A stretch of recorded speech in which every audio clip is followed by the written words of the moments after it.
Thank you, Tom. Ladies and gentlemen, please welcome Bob Kreek, also Tony's good friend of several decades and a partner of Tony in several successful business deals.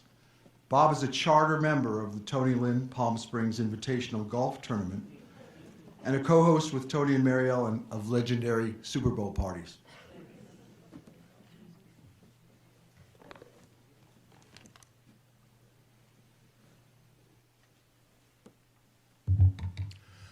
I love Tony Lynn.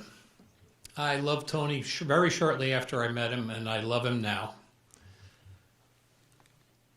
Rather than talk about the things that Tony did that were hilarious and were so much fun to be around, I had known Tony for about 41 years. I too grew up in Hasset, knew his sister.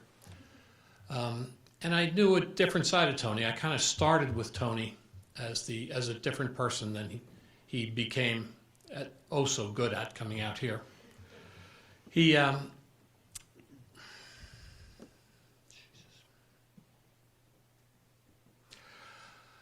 I saw Tony as an enormously compassionate guy.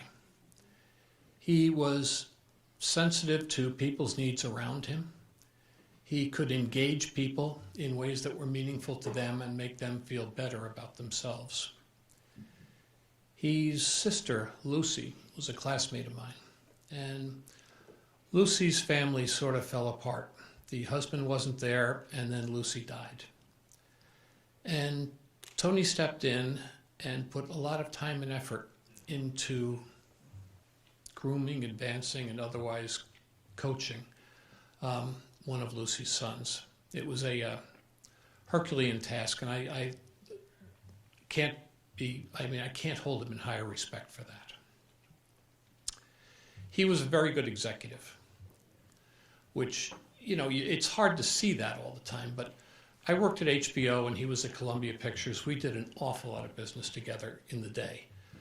And Tony was a problem solver. For all his fiendishly clever way of doing things, he did get everything done.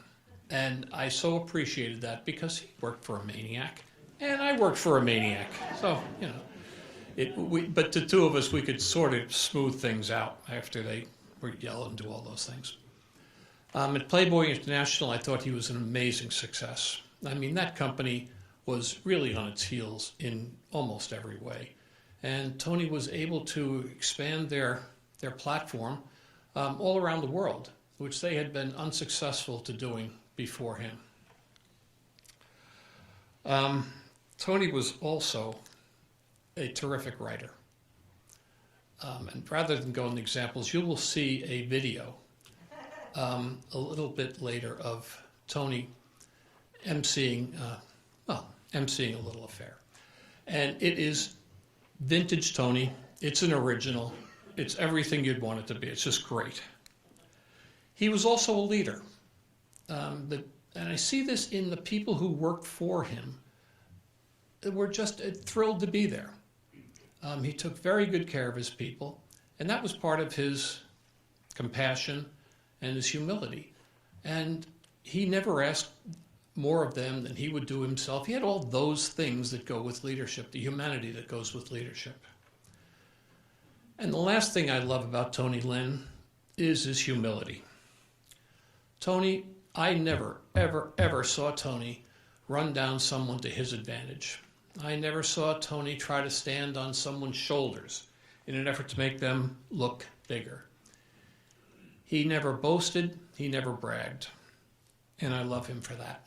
And if you want to find out what he did, ask him, he'll tell you. If it's part of an organic conversation, he's all there. But it wouldn't come from a dead start from him. Chronicling Tony's life is very difficult business, as everybody knows now. Writers, they had words to do it, but friends speak from the heart. And the privilege of knowing Tony has made my life better. And that's my enduring memory of Tony. Thank you. Thank you, Bob.